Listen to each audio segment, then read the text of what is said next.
இப்போ எடப்பாடிக்கு நிலைமை என்னென்னா கொடுத்தது சரின்னே சொல்ல முடியாத நிலைமையில் அவர் இப்போ லாக்காகி நிற்கிறார். இசைவேளாளரான மு.க.ஸ்டாலினை அபகரிக்கும் எண்ணம் கொண்ட எடப்பாடி இது பண்ணால் எப்படி வெற்றி பெற முடியும்? இதை தான் ஒருத்தர் ட்விட்டரில் வேறு போட்டு என்னை பற்றியெல்லாம் போட்டிருக்காரு.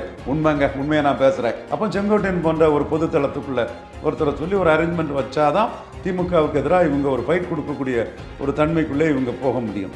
எடப்பாடியை வச்சு போனால் அது சீமான் 2 தடவை பலகீனப்படுத்திட்டாரு.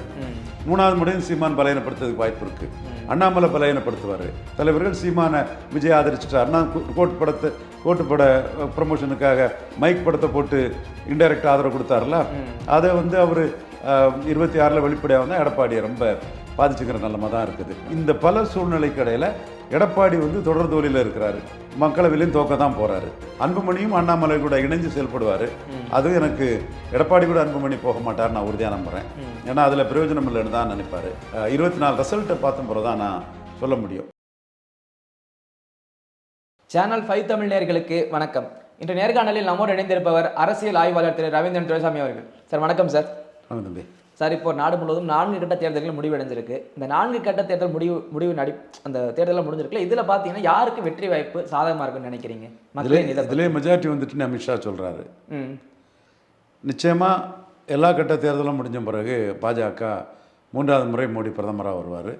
முன்ன கூட அதிக சதவீத வாக்களை பெறுவார். இடங்களும் முந்தைய அளவுக்கு பெறக்கூடிய அளவுக்கு தான் இருக்கும். இல்லை சார், இப்போ நம்ம தமிழகத்தில் ஒரு பெரிய பேசு பொருளாக இருக்குது. என்னென்னு பார்த்தீங்கன்னா, இந்த அரசியல் நேரங்களில் அதிமுக பிளவு சட்டத்துறை அமைச்சர் ரகுபதி பேசியிருக்காரு. இப்போது அடுத்து இந்த ஜூன் 4க்கு அப்புறம் இந்த அதிமுகன்றது எடப்பாடி தலைமையில் இருக்காது, வேலுமணி அல்லது செங்கோட்டையன் தலைமையில் இருக்கும் அப்படின்ற மாதிரி பேசியிருக்காரு. இது பெரிய பேசு பொருளாகவே இருக்கு. இப்போ ரகுபதி பழைய அதிமுகக்காரரு. ஆமாம், அவர் கூட அதிமுககாரங்களுக்கெல்லாம் தொடர்பு கண்டிப்பாக இருக்கும். அதிமுகவிலேயும் அமைச்சராக இருந்தவர், இங்கே திமுக கழகத்தில் அமைச்சராக இருக்கிறாரு. அவர் ஒரு கணக்கின் அடிப்படையில் தான் பேசுகிறாரு. முக்குலத்தோர்கள் எடப்பாடி பழனிசாமி முதல்வர்னா வாக்களிக்க போகிறதில்ல. ஏதோ கொஞ்சம் ஒரு அளிப்பாங்க தவிர மற்றபடி பெரும்பாலும் அவங்க எதிராக தான் இருப்பாங்க.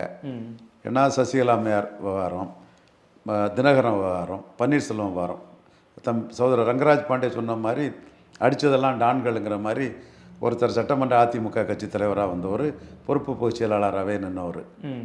இன்னொருத்தர் சீஃப் மினிஸ்டரை கமாண்ட் பண்ணவர். இன்னொருத்தர் சீஃப் மினிஸ்டராக இருந்தவர், இரட்டை தலைமையில் ஒருத்தராக இருந்தவர். ஸோ இந்த 3 பேருமே எடப்பாடியால் பாதிக்கப்பட்டிருக்காருன்னு சொல்லும்போது முக்குலத்தோர் எடப்பாடி முதல்வருங்கிறது அந்த கான்செப்டுக்கு ஒத்துவிட மாட்டாங்க. அடுத்தால பன்னீர்செல்வத்தை நீக்கி ஒற்றை தலைமையானதில் ஒரு ஜாதி தலைமை மாதிரி கொங்குல ஆயிடுச்சு. கொங்குல இப்போ நீங்கள் பார்த்தீங்கன்னா ஈரோடு கிழக்கிலே நான் அதை சொல்லிட்டேன். இப்போவும் நீங்கள் பூத் வயசு நம்ம போவோம்.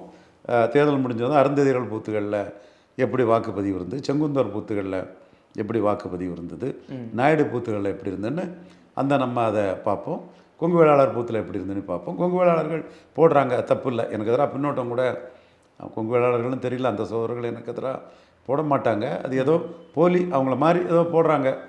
பட் அவங்க எடப்பாடிக்கு போடுறதுலாம் தப்பு இல்லை. எடப்பாடி, தங்கமணி, வேலுமணி, செங்கோட்டையண்ணன், எம்ஆர் விஜயபாஸ்கர், கருப்பண்ணன், பொன்னையன், தம்பித்துறை, ஃபுல்லாக எல்லா பொறுப்புலையுமே எல்லாருமே அவங்களே அங்கே ஃபுல்லாக வியாபித்து நறங்கி ஆக்கிரமித்து அப்படி இருக்காங்க. இது தப்பு இல்லை. நம்ம தந்தை பெரியார் இவ்வளோ எம்எல்சியில் ஒருத்தர் தவிர மீதி எல்லாமே பார்ப்பனர்லாம் சொல்லும்போது நம்மளும் இதை சொல்கிறதில்ல தவறில்லை. களமும் அதுதான். ஒக்காலியா கோடாவுக்கு அங்கே என்ன இருக்குது, அருந்ததிற்கு என்ன இருக்குங்கிற இதுதான் அங்கே லிங்காயட்ஸுக்கு என்ன இருக்குங்கிற மாதிரி தான் அங்கே டாக்குகளும் கொங்கு மண்டலத்துக்குள்ளே இருக்குது. ஓபிஎஸ் இருக்கிறது வர ரெட்டையில ஒரு இவர் வரலன்னு சொல்லும்போது ஜெயலலிதாவுக்கு சின்னம், ஜெயலலிதாவுக்கு தோல்வி இல்லை, அம்மான்னு அது இருந்தது. அம்மாவுக்கு விசுவாசி, அம்மா பரதனி பாராட்டப்பட்ட ஓபிஎஸ்சியை தூக்கி போட்ட பிறகு இங்கே அம்மாவுக்கு கட்சி இல்லை. இது அபகரிக்கும் தன்மையில் உள்ள ஒரு கட்சிங்கிறத ஆகிப்போச்சு. அப்போ நான் வெள்ளாள கவுண்டர்ஸ் அங்கே இல்லை. அடுத்தால இப்போ டாக்டர் ஐயா 10.5க்கு போராட்டம் நடத்த போகிறாரு. அது கொடுத்தது சரியாக தப்பானே எடப்பாடி பழனிசாமியால் சொல்ல முடியல. நான் படித்து சொன்னேன். வண்ணார், நாவிதர், குயவர் இந்த மாதிரி உங்களை காஸ்ட்டுக்கு நீங்கள் 5% கொடுங்க. ஐயா நடராசனுக்கும் எனக்கும் 1000 கருத்து வேறுபாடு இருக்கலாம். ஆனால் அவரும் இதை கேட்டாருங்கிறதுல சமநீதி பார்வையில் நடராசனோட அந்த இதை நாம் பதிவு பண்ணணும். அதான் நியாயமான பார்வையாக இருக்கும். தந்தி தொலைக்காட்சியில் தெளிவாக கேட்டேன். இவங்களுக்கு எம்பிபிஎஸ் இடங்களே வரல, இவங்களுக்கு ஒரு 5% கொடுங்க. அதாவது இவங்கள மாதிரி இருக்கவங்களை போட்டு ஒரு 5% இடம் கொடுங்கங்கிறத நம்ம கேட்டேன். அவர் அதை கொடுக்காம ஜாதிவாரி கணக்கெடுப்புன்னு சொல்லி அது பெரிய கூத்தடிச்சு சிவி சண்முகம் இது பண்ணி கடைசி நேரத்தில் கவர்னர் துணை போனார். நம்ம அதை மறுக்க வரல. எல்லாமே நடந்து முடிஞ்சாச்சு. நம்ம வன்னியர் இடஒதுக்கீடு ஜாதிவாரி கணக்கெடுப்பு நீங்கள் 10 இல்லை 12 கொடுங்க. எவ்வளோ இருக்கோ 1931 சென்சஸ் படி 17 இருந்தால் அதுக்கு தக்கன கூட்டியே கொடுங்க. ஆனால் ஜாதிவாரி கணக்கெடுப்பு நடத்தாமல் மூடு மந்திரமாக அந்த இந்த சமூகங்களுக்கு அநீதி இழைக்க விடமாட்டேன்னு நம்ம பண்ணோம். அதுலேருந்து நம்ம எடப்பாடியும் அந்த இடத்துல எதுக்குறோம். இன்றைக்கி இந்த சமூகங்கள் மத்தியில் நாம் உழைச்சிட்டு தான் இருக்கிறோம். இப்போ எடப்பாடிக்கு நிலைமை என்னென்னா கொடுத்தது சரின்னே சொல்ல முடியாத நிலைமையில் அவர் இப்போ லாக்காகி நிற்கிறாரு. ஸோ இந்த சூழ்நிலையில் பன்னீரை நீக்கி 10.5 கொடுத்து அது சரின்னு கூட இப்போ ராமதாஸ் 10.5க்காக போராடும் போது ஆமாம் ராமதாஸ் போராட்டம் சரிதான், நான் ஆதரிக்கிறேன், நான் கொடுத்தது சரிதான்னு கூட சொல்ல முடியாத நிலைமையில் இருக்கக்கூடிய எடப்பாடியை முன்னிறுத்தி எப்படி காஸ்ட் நியூட்ரல் இசை வேளாளர் மு.க. ஸ்டாலினை தோக்கடிக்க முடியும்? ஜெயலலிதா கலைஞரை தோத்தாங்கன்னா அவங்க பிராமின் காஸ்ட் நியூட்ரல். பிராமினுக்கு ஓட்டிங் பேட்டர்னில் எதிர்ப்பு கிடையாது. பெரியார் கருத்துறையில் எல்ஐசியில் போஸ்ட் ஆஃபீஸில் தமிழக ஊடகத்தில் கமலாலயத்திலையும் சொல்கிறாங்க. அதில் ஒருத்தர் ஜாலியாக சொல்லுவாப்பில் இப்படி ஒரு குறிப்பிட்ட இடத்துல பிராமின்ஸ் எங்கே அதிகமாக இருக்காங்களோ அங்கே மற்ற ஜாதிகள் மத்தியில் பிராமணர்களுக்கு ஒரு எதிர்ப்பு இருக்குது. போஸ்ட் ஆஃபீஸ் எல்ஐசிலெல்லாம் ஜாஸ்தி இருப்பாங்க, அதில் ஒரு எதிர்ப்பு இருக்கும். பேங்கு இங்கெல்லாம் இப்போ அந்த அளவுக்கு அதுவும் குறைஞ்சிட்டு தான் இருக்குது. ஸோ நீங்கள் ஓட்டிங் பேட்டர்னில் பிராமணருக்கு எதிர்ப்பு இல்லாதனால இசைவேளாளர் கலைஞரை ஜெயலலிதா அம்மையார் ஈஸியாக தோக்கடிக்க முடிஞ்சது. காரணம் ஜெயலலிதா அம்மையார் ரொம்ப காலத்துக்கு அப்புறம் அரசியலுக்கு வந்தவங்க. கலைஞர் 71 அரசியலுக்கு வந்தார். அவருக்கு பல எதிரிகள், காமராஜ் ஆதரவாளர்கள், ராஜாஜி ஆதரவாளர்கள், எம்ஜிஆர் ஆதரவாளர்கள், சம்பத் ஆதரவாளர்கள்னு நிறைய எதிர்ப்பை சம்பாதிச்சு வச்சுருப்பார். அவங்கெல்லாம் ஒரு வெஞ்சன்ஸ்லேயே ஒரு எம்பிஎஸ் எம்பி சுப்பிரமணியம், வாழப்பாடி ராமூர்த்தி, சம்பத் இவங்கெல்லாம் எந்தெந்த இடத்துல கலைஞருக்கு ஒரு கட்டை வெட்டி போட முடியுமோ அவங்க அதை பண்ணிவிடுவாங்க. நம்ம பார்த்தோம் சம்பத்துக்கு ஆட்கள். இப்படி கலைஞருக்குள்ள எதிர்ப்பை ஜெயலலிதாவுக்கு அந்த எதிர்ப்பு இல்லாதனால கலைஞர் ஜெயலலிதாவை தோக்கடிக்க முடியல. ஜெயலலிதா வெற்றி பெற்றாங்க. இங்கே ஸ்டாலினுக்கு எதிர்ப்பே இல்லாத அளவுக்கு ஒரு எல்லாத்துக்கிட்டையுமே ஒரு மற்றவங்களை தவறிலிருந்து பாடம் படித்து பண்பட்ட முறையில் போகிறாரு. அவர் ஆர்கே நகர் இப்போ கலைஞர் இருந்தார். 2019 தான் அவர் அரசியல் பண்ண ஆரம்பித்தார். அவருக்குன்னு யாரும் எதிர்ப்பு இல்லை. ஒரு சில இவங்க குதர்க்கமாக ஒரு வன்மத்தோட கலைஞர் மகன், இந்த தமிழறி மணியன், பழக்கருப்பையெல்லாம் லாஜிக்கே இல்லாமல் ஏற்றுட்டு இருப்பாங்க. அது ஒன்றும் மக்கள் மத்தியில் அதுக்கு ஒன்றும் பெருசு இல்லை. அப்போ இசைவேளாளரான மு.க. ஸ்டாலினை அபகரிக்கும் எண்ணம் கொண்ட எடப்பாடி இது பண்ணால் எப்படி வெற்றி பெற முடியும்? இதைத்தான் ஒருத்தர் ட்விட்டரில் வேற போட்டு என்னை பற்றி எல்லாம் போட்டிருக்காரு. உண்மைங்க, உண்மையை நான் பேசுகிறேன், இதுதான் நிலைமை. அப்போ அதிமுகவுக்குள்ளே செங்கோட்டையண்ண மாதிரி ஒரு பொதுவாக ஒருத்தரை சிஎம் கேண்டிடேட்டாக சொல்லி இரட்டை தலைமைன்னு ஓபிஎஸ் இபிஎஸ் மீண்டும் பழைய இரட்டை தலைமை 2 கையெழுத்து இரட்டைன்னு ஒரு மாதிரி கொண்டு அதில் சிஎம் கேண்டிடேட்டாட்டும் ஓபிஎஸ்ஸை சொல்கிறதுக்கு இபிஎஸ் சம்மதிக்க மாட்டார். அப்போ செங்கோட்டையன் போன்ற ஒரு பொது தளத்துக்குள்ளே ஒருத்தரை சொல்லி ஒரு அரேஞ்ச்மெண்ட் வச்சாதான் திமுகவுக்கு எதிராக இவங்க ஒரு ஃபைட் கொடுக்கக்கூடிய ஒரு தன்மைக்குள்ளே இவங்க போக முடியும். எடப்பாடியை வச்சு போனால் அது சீமான் 2 தடவை பலகீனப்படுத்திட்டாரு. 3வது முறையும் சீமான் பலகீனப்படுத்துறதுக்கு வாய்ப்பு இருக்குது. அண்ணாமலை பலகீனப்படுத்துவார். விஜய் உள்ளே வந்தாருன்னா கமலஹாசனும் விஜயகாந்தும் அதிமுக அரட்டையில தான் பலகீனப்படுத்தினாங்க. விஜயும் பலகீனப்படுத்த வாய்ப்பு இருக்குது. அதுவும் சீமான் பின்னாடி நின்று விஜய் பலகீனப்படுத்த ஆரம்பித்தாருன்னா அதிமுக 2ஆம் கட்ட தலைவர்களே எடப்பாடிக்கு அது பெரிய பலகீனமாக இருக்குன்னு பல கருத்துக்களை அந்த கருத்துக்களை பாஜக கூட்டணி வேட்பாளர் ஏசி சண்முகம் போன்றவர்கள் அதிமுகவுக்குள்ளே உள்ள பல தலைவர்கள் இப்போ அவங்கெல்லாம் களத்தில் இருந்து விஷயத்தை பார்க்கக்கூடிய தலைவர்கள் சீமான விஜய் ஆதரிச்சிட்டாருன்னா கோட்டுப்பட ப்ரமோஷனுக்காக மைக் படத்தை போட்டு இன்டைரக்ட் ஆதரவு கொடுத்தாருல, அதை அவர் 26 வெளிப்படையாக வந்தால் எடப்பாடியை ரொம்ப பாதிச்சுக்கிற நிலைமை தான் இருக்குது. ஸோ இந்த பல சூழ்நிலைக்கு இடையில் எடப்பாடி தொடர் தோல்வியில் இருக்கிறாரு. மக்களவையிலையும் தோக்க தான் போகிறாரு. அப்போ அவரை நம்பி எப்படி ஸ்டாலினை வீழ்த்த முடியுங்கிற கருத்து அதிமுகவுக்குள்ள பலமாக இருக்குது. அப்போ என்ன பண்ணணும்? இப்போ மருதளராஜ் சொன்ன மாதிரி மீண்டும் உடைச்சி பிரயோஜனம் இல்லைங்கிறாரு மருதளராஜ். அது நியாயம்தான். அப்போது ஒரு ஒற்றுமைப்படுத்தி அது யார் தலைமை என்னங்கிறது ஒரு ரீகன்ஸ்ட்ரக்ஷன், ஒரு ரீமாடலிங், ரீஸ்ட்ரக்சரிங், இப்படி அதிமுகவுக்குள்ள ஒரு ரீஅலைன்மெண்ட் கட்சிக்குள்ளே அதுக்கான ஒரு இதை பலரும் யோசிச்சுட்டு இருக்காங்க. ஏன்னா எடப்பாடிக்கு அணி அமைக்க முடியாது, வெற்றியும் அவர் கொடுத்து விட மாட்டார். அக்கா நான் எடப்பாடி வந்து மெரிட்டாக நான் குறை சொல்லலை. எல்லாரும் எடப்பாடி போயிடுவார், 10 நாளில் போயிடுவார்னு சொல்லும்போது 5 வருஷம் ஆட்சியை கம்ப்ளீட் பண்ணுவார், கவுண்டர் பண்ணுவார். நான் தான் சொன்னேன். யார் சொன்னா? என்னோட அந்த கருத்துலேருந்து தான் எடுத்து 2/3 இருந்தால் தான் என்ன சட்டமன்ற கட்சியிலேருந்து நீக்க முடியும்னு நான் நிதிஷ்குமார் மையம் வச்சு நான் பேசுனதை வச்சு தான் எடப்பாடி அந்த கட்சி எம்எல்ஏக்கள் கூட்டத்தில் பேசினார். பல விஷயங்கள். அதற்கு பிறகு அவர் அரசு பள்ளி மாணவர்களுக்கு 7,5% கொடுத்ததெல்லாம் பாராட்டத்தக்கது. காவிரியை பாதுகாக்கப்பட்ட வேளாண் மண்டலமாக அறிவித்ததெல்லாம் நம்ம இன்றைக்கும் அவர் அந்த இடத்துக்குள்ள மத்திய அரசு ஈத்தேனுக்கெல்லாம் எதிர்கொள்றதுக்கு அருமையாக பண்ணிட்டார். நம்ம இது கூட அவங்க ஆதரவாளர்கள் நான் பாராட்டி பேசுகிறத கூட எடுத்து போட்டுட்ருக்காங்க. நம்ம உண்மையை காலி ஸ்பேடுன்னு சொல்லக்கூடியவங்க. ஆனால் கூட்டணி அமைச்சிட மாட்டார். 2024 மாதிரி மீண்டும் அவருக்கு கூட்டணி அமைக்கிறதுக்கு அவர் தலைமையில் கூட்டணிக்கான வாய்ப்பும் இல்லை. முக்குலத்தோர் எதிர்ப்பாங்க, கொங்கு வேளாளர் அல்லாத எதிர்ப்பாங்க, சிவி சண்முகம், கேபி முனுசாமி இதற்காக வன்னியர் அல்லாதவர்கள் எதிர்ப்பாங்க. நான் பேசுகிறது எதுவுமே அஃபென்ஸ் கிடையாது. அப்படின்னா பெரியார் பேசுனதெல்லாம் அஃபென்ஸா? அப்போ நீங்கள் மோடிக்கு கிறிஸ்தவ முஸ்லீம்லாம் எதிர்ப்புன்னு பேசுகிறதெல்லாம் அஃபென்ஸ் இல்லையா? அப்போ அது நியாயமா? இப்போ நானும் ஜாதிய முரண்பாட்டை நான் உடச்சி பேசுகிறேன். மற்றவங்களுக்கு இது பேசுறதுக்கு முதுகெலும்பு இல்லைன்னா நான் என்ன செய்ய முடியும்? நான் தைரியமாக பேசுகிறேன், அவ்வளோதான். உண்மையை தான் பேசுகிறேன் நான். அப்போ இந்த ஜாதிய முரண்பாடுகள் வந்து ஒரு நல்ல மனிதர் ஓபிஎஸ், ஜெயலலிதாவுக்கு விசுவாசி, பரதன் மாரின்னு சொல்லும்போது அவரை நீக்கினதெல்லாம் எடப்பாடிக்கு வந்து நெகட்டிவாக இருக்குது. பட் எடப்பாடி இல்லாமலும் அதிமுக வந்து முழுமை பெறாது. ஏன்னா அவரும் ஏற்கனவே நான் சொன்ன இந்த மெரிட்டெல்லாம் வச்சு தகவல் அடிப்படையில் என்ன சொல்கிறாங்கன்னா, இந்த ஒருங்கிணைப்பு செய்யும் போது எடப்பாடி அவர்கள் ஒத்துக்கலைன்னா அவரை கலட்டி விட்டு போகிற ஐடியாவிலும் இருக்கதாகவும் பேசுகிறாங்களே அந்த தரப்பில். அது ஒரு சிலருக்கு வந்து ரெட்டலை கையில் இருந்தால் போதுங்கிற ஒரு நம்பிக்கையில் இருக்கிறாங்க. ஆனால் நான் எடப்பாடி ஒரு 4.5 வருஷம் சிஎம்மாட்டு இருந்தவருங்கிறதையும் நான் அண்டர் எஸ்டிமேட் பண்ணலை, யாரையும் அண்டர் எஸ்டிமேட் பண்ணலை. ஐயாமா நடராசன் பெரிய ராஜதந்திரி, கலைஞருக்கு வியத்தெல்லாம் படிச்சுக்கிட்டு கலைஞருக்கு ஒரு டஃப் கொடுத்து கலைஞர் இப்படிலாம் போவார், அதை இப்படிலாம் முறியடிக்கணும்னு ஜெயலலிதாமாவுக்கு ஆலோசனை கொடுத்து ஜெயலலிதாமாவோட சூட்டையை தாங்கி நின்று பார்ப்பன திமுறை அடக்கிய மாயாவதி அம்மையாரே வருகவர்கள்லாம் போஸ்டர் போட்டு ஐயா நடராசனை நம்ம ஃபாலோ பண்ணிட்டு இருந்தனால தான் அவர் சசிகலா அம்மையார் வந்து சிஎம் ஆகிட்டாங்கன்னா இந்தியன் லெவலில் ஓபிசி பொலிட்டிக்ஸ் பண்ணுவார், மோடிக்கு ஒரு எதிர்பார்த்து இது பண்ணுவாங்க. இன்டர்நேஷ்னல் லாபி இருக்குது அவங்களுக்கு.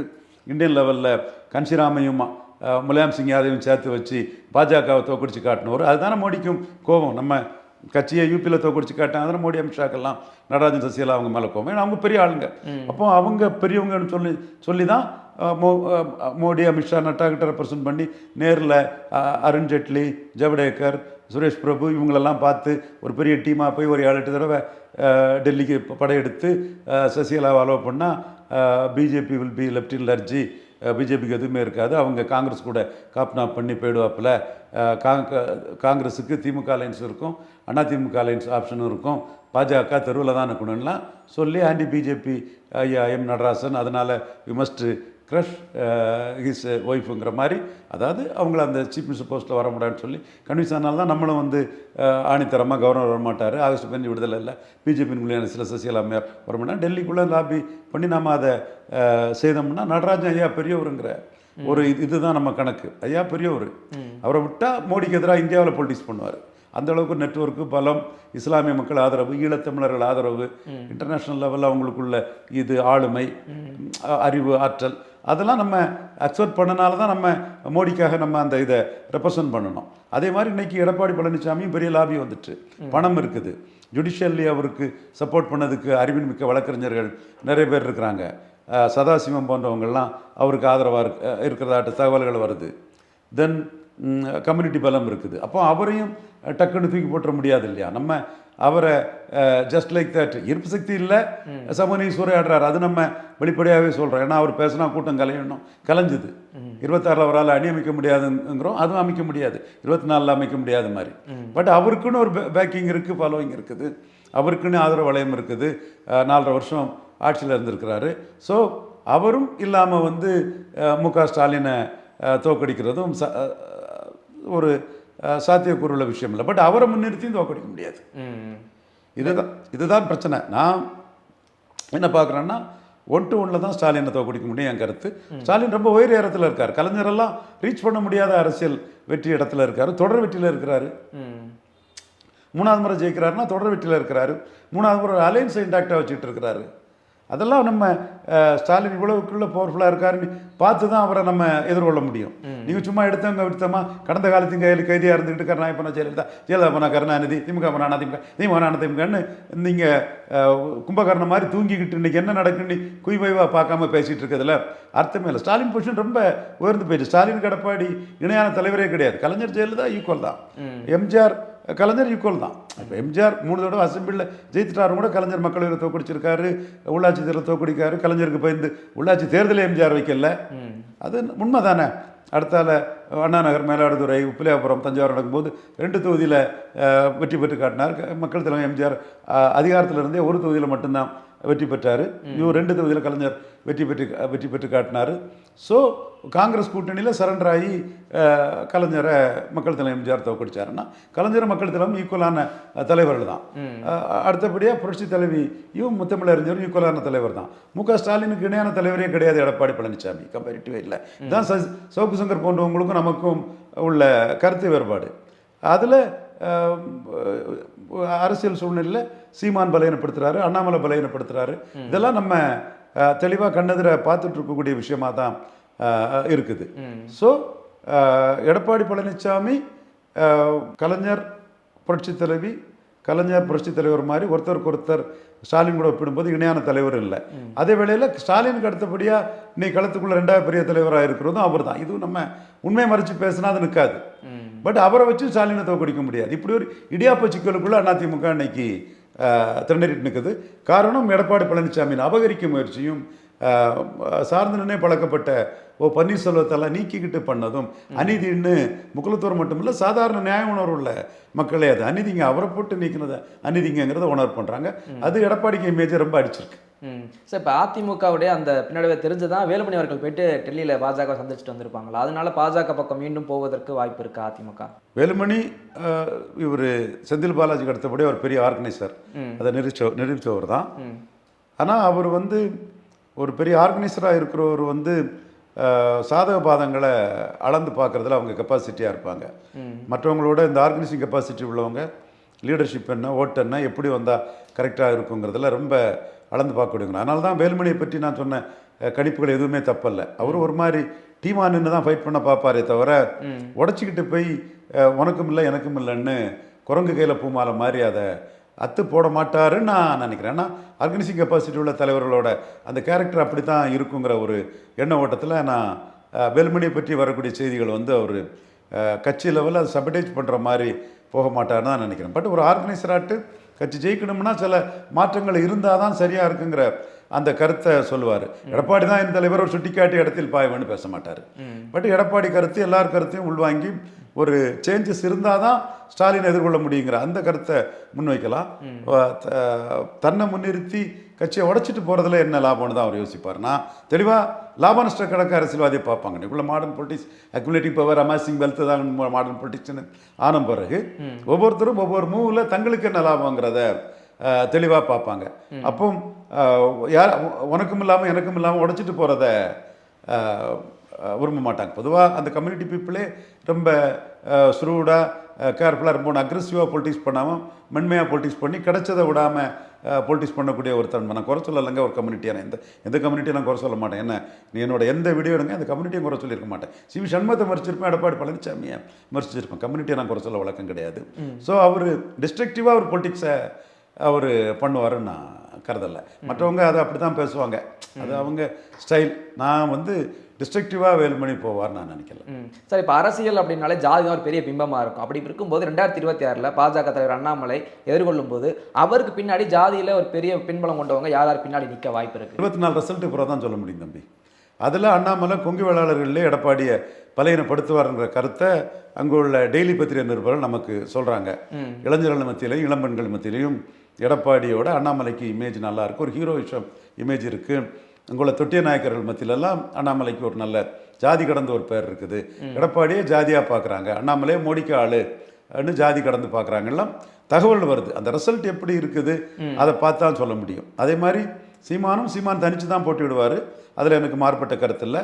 அவருக்கு ஏற்கனவே சொல்லிட்டாரு, இது அரவிந்த் கெஜ்ரிவாலுக்கு பஞ்சாபில் நடந்தது உங்கள் பிள்ளை சீமானுக்கு ஏன் நடக்காதான்னு அவர் 24 மக்களவைத் தேர்தல் சொல்கிறாருன்னா 7.4% வாக்கெடுத்த ஆம் ஆத்மி பார்ட்டி தொடர்ந்து தனித்து நிற்கக்கூடிய அந்த மக்கள் நம்பிக்கையை பெற்று அதாவது 2019 7.4% எடுத்த அந்த கட்சி 2022 42% மேலே எடுத்து ஆட்சியை பிடிச்சிட்டாங்கன்னு சொல்லும்போது அவர் தனித்து தான் போவார். அவர் அந்த அணிங்கிற பேச்சுக்கே இல்லை.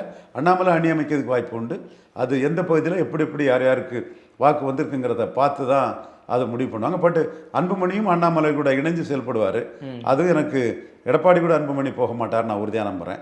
ஏன்னா அதில் பிரயோஜனம் இல்லைன்னு தான் நினைப்பார். ஸோ அவங்களே அது எந்த மாதிரி அணி அமைய போகுது என்னங்கிறது 24 ரிசல்ட்டை பார்த்த பிறகு தான் நான் சொல்ல முடியும். பட் சிங்கம் காளமாடு கதையாட்டு எடப்பாடியால் அண்ணாமலை, அன்புமணி, ஓபிஎஸ், தினகர் ஆகிய 4 காளமாடுகளை நம்ம தான் அதை சொன்னோம். அவங்க வந்து ஒன்றா நின்று தான் எடப்பாடி இவங்களை வேட்டையாடாத அளவுக்கு பார்த்துக்குவாங்க. இப்போ பார்லிமெண்ட் எலெக்ஷன் முடிவுக்கு பிறகு சிங்கம் வந்து பலகீனமாட்டு தோல்வியில் இருக்கக்கூடிய சிங்கமாட்டு கொஞ்சம் நோய்வாய்ப்பட்ட சிங்கம் மாதிரி. நோய்வாய்னா அவர் ஹெல்த்தியாக இருக்கணும் அந்த மனிதர். அதை நான் அவரோட ஹெல்த்தை நான் சொல்லலைங்க. நம்ம அப்படியெல்லாம் பேசக்கூடிய ஆள் கிடையாது. அரசியல் ரீதியாக அவர் நோய்வாய்ப்பட்ட ஒரு இதாட்டு அவர் இருக்கக்கூடிய ஒரு சிச்சுவேஷனில் பலகீனப்பட்டிருக்கக்கூடிய சிச்சுவேஷன் அந்த 4 காளமாடுகளும் ஸ்ட்ராங்காக நின்று அவரை அந்த சிங்கத்தை மேலும் பலகீனப்படுத்தக்கூடிய அரசியல் தான் பண்ணுவாங்க. எப்படி பண்ண போகிறாங்கங்கிறத நம்ம பொருத்தம் தான் பார்க்கணும். அது பண்ணால் தான் மற்ற எல்லாத்துக்குமே அது ஸ்பேஸ் ஆகும். அதனால தான் நடிகர் விஜய் வந்து 24 நீங்கள் வந்தீங்கன்னா அதிமுக ரொம்ப பலகீனப்பட்டு போகும். அதில் சீமானுக்கும் கூடுதல் லாபம் கிடைக்கும், உங்களுக்கும் ஒரு சப்ஸ்டான்ஷியல் லாபம் கிடைக்கும், அண்ணாமலைக்கும் லாபம் கிடைக்கும். திமுக அணி ஜெயித்தாலும் கூட எடப்பாடி ரொம்ப மோசமாக பலகீனப்பட்டிருப்பாருன்னு சொல்லும்போது தான் நான் விஜயை வந்து 2024 நான் அழைச்சேன். அவருக்கு செய்தி தொடர்பாளர்கள் வன்மத்தோடு இது பண்ணக்கூடியவங்க, அச்சத்தோடு இது பண்ணக்கூடியவங்க அதை விஜயை மிஸ்கைட் பண்ணிட்டாங்கன்னு தான் நான் பார்க்குறேன். என்றாலும் 24 ரிசல்ட் எந்த அளவுக்கு சீமானும் அண்ணாமலையும் பலகீனப்படுத்தியிருக்காங்கிறத பார்த்துட்டு அடுத்த கட்டத்தை நம்ம பேசுவோம். ஓகே சார், தொடர்ந்து பேசுவோம். நன்றி.